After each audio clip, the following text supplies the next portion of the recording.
would like to invite Professor Dr. Rajdeep Dutta. His topic would be on phytotherapeutics, nano interventions of different nanoparticles in medicinal herbs, enhancing therapeutic effects. Please welcome, sir. Myself, Professor Rajdeep Dutta, representing the R&D head of Renedos Wellness Private Limited. We are the company making some nano structure based some supplements who can directly benefit the health. So our first topic is nano intervention of different nanoparticles in medicinal herbs, enhancing therapeutic efficacy, obviously a Renedos Wellness study. So first, why nanomaterials? Why nanotechnology? Revolution nutraceutical sectors.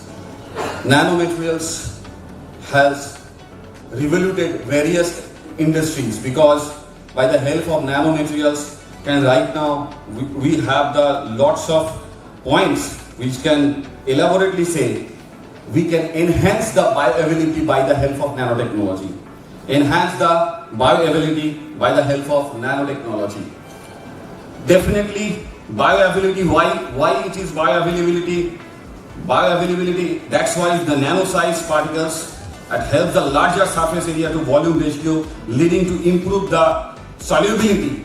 That means when the nanomaterials can solubility 100% soluble in the body, that's why it is nano. Targeted drug delivery. By the coloring of cells, we can directly target those cells where actually the problem is occurring. So by the help of nanotechnology, again we can directly, through nanomaterials, we can directly deliver the target drug delivery. There is a very crucial factor of dose. All problems comes the higher dose of taking supplements and the medicines. Am I right, sir? So to control this point, because it can having its nano level, it can directly penetrate the blood-brain barrier in a very short period of time. Because our nanomaterials, our nanoparticle size is much more smaller than, that means at least 50,000 times smaller than blood particles. That means RBC. So when it's dissolved with the blood, it can directly penetrate the blood-brain barrier. So definitely it can directly more effective when it can soluble in our body after taking with some waters and other soluble whatever it's need to be taken. Another point is encapsulation of volatile compound. Some volatile compound like phenolphthalein, benzene, pyridine, lots of volatile compounds comes by the agriculture, maybe the source materials it can comes. Or maybe environmental factor it can also comes. How we can contaminate this particular volatile compound, because these are organic. So the encapsulation of the volatile compound will be the solution. Some bioactive compounds easily evaporates, leading loss of their benefits. Nano slow release nanomaterials can be engineered to release nutrients gradually over time. This sustained release ensure a more constant nutrient supply, reaching the need of the frequent dosing. Another part, nano encapsulation can be done by the different way and technology. Here you can show the pictures where I can ensure you there is lots of pseudos, nano encapsulation, nano gel. These are the variant of nanotechnology formulations. Enhancing the bioavailability and biocompatibility is a major part of nanotechnology in the field of health supplements. Nutraceutical researchers focus on the improving the properties and the formulation. Nanomaterials play the pivot roles in achieving better bioavailability and biocompatibility. Key factor of the include particle size, particle shapes, and surface properties. Particle size manipulations. These are also a very good points.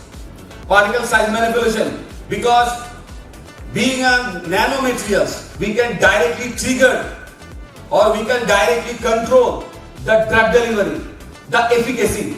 Because if we create the big size molecule. It cannot penetrate the blood-brain barrier as nanomolecule can do. Nanomolecule can penetrate. So we can control the particle size and we can control the therapeutic efficacy also, like a regulator.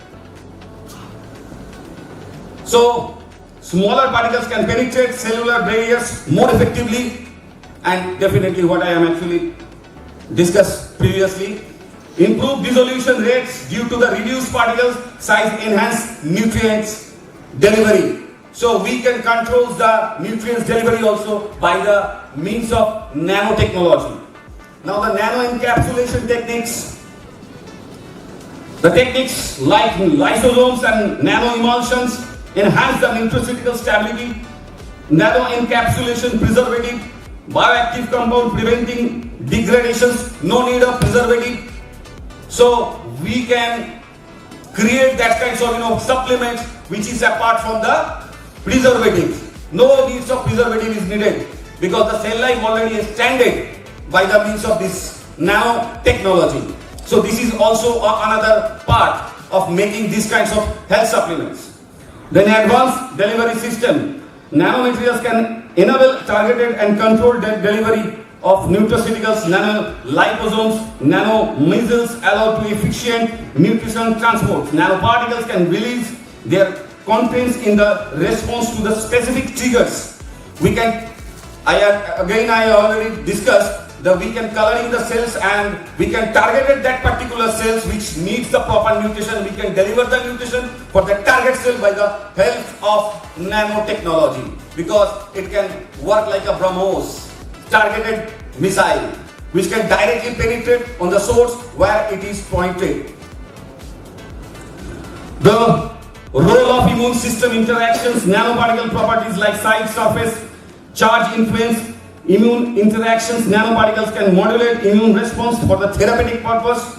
Tailoring nanomaterials can enhance their compatibility with the immune system. It can directly affect our immune also. So another part is that important in phagocytosis and pinocytosis, what actually the nutrients cross the cellular level or penetrate the cellular level by the means of phagocytosis and pinocytosis. The nanoparticles can be recognized and effectively engulfed by the immune cell through phagocytosis. So the phagocytosis process can be more increased by the help of nanotechnology. We can also control and trigger by the help of nanotechnology. This is how we can develop that Karayu. We can directly prove how our Karayu is effective for the human body. Here you can see the graph of peak of 7.7/5. You can see the peak and the other molecules have been peak. You are actually graph in front of you for the respect of time. GCMS, LCMS, and chromatogram is disease. And then again I would like to share, there is lots of compounds, that means betaferrin, curcumin. These are all percentage of body cellular extraction rate. You can observe by this chart. 95%, 84%, 82%, 94.5% piperines, 6 glycanols. These are all organic bioactive compounds which is found in our Karayu by the help of tulsi and all medicinal herbs, which is incorporated to making these kinds of health supplements, which is really beneficial for our body, which is directly effect for the COPD patients, chronic obstructive pulmonary disease. I would like to say something about which is discussed on the diabetes. But the thing is that the modern concept of diabetes is actually the insulin resistance. You can directly measure insulin resistance by having a test which we have already completed in Sophia University, California. The name of the test is C-peptide, where you can directly can measure the pancreas beta cell percentage, how much beta cell actually active in your body. You can directly check by the taking test of C-peptide. And if you want to check that your organic insulin cannot penetrate the cellular level, why there is a main obstruction? The main obstruction is insulin resistance. You all already said about the insulin resistance, but I just want to add that by the help of test name is HOMA-IR, homeostatic nodal assessment test. IR means insulin resistance. By the taking of this test, you can directly measure how much insulin resistance actually gives the main barrier to penetrate the organic insulin to the cellular insulin. That's why I have checked lots of patients from India and abroad, and I found the C-peptide level, all the C-peptide level is very much okay. Only 30% if your beta cell is active, then your body is high enough to produce your organic insulin. So the main problem is to reduce the insulin resistance. If you reduce the insulin resistance by taking obviously different kinds of methods, which is madam already said, another sir is said most probably yesterday, tomorrow. Most probably, so at that point we can directly say you can take this also technology, but the main fundamental area to reduce the insulin resistance, and if you can check the insulin resistance, continuous monitoring, you can directly achieve non-diabetic family.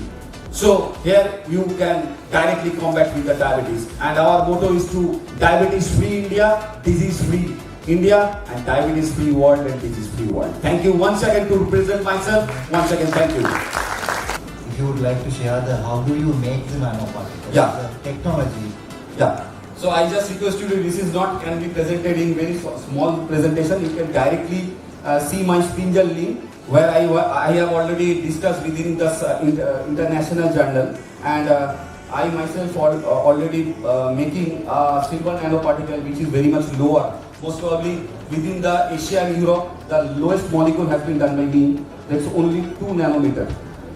It's silver. It's silver nanoparticles. That is right. So I hope समझदारों के लिए इशारा ही काफी है. I hope you can understand what I mean to say. So if you go through my journal, you can definitely sort it out. How can I actually deliver these things? So you mean to say because your product is penetrating the brain barrier, that's Yes. how it's going to work in cellular. Yes. So you mean to say cellular level or nano level? Yeah, definitely cellular level, and but being on this nano level, that's why it's penetrated the cellular level, right?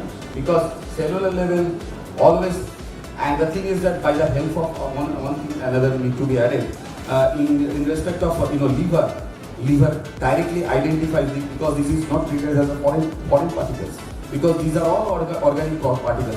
So there is no resistance has been done by the liver, which is actually done by in the field of allopathy and all the other processes. Okay, once again, thank you. Thank you. I have a lot of questions. I'll get in later. No, okay, thank you.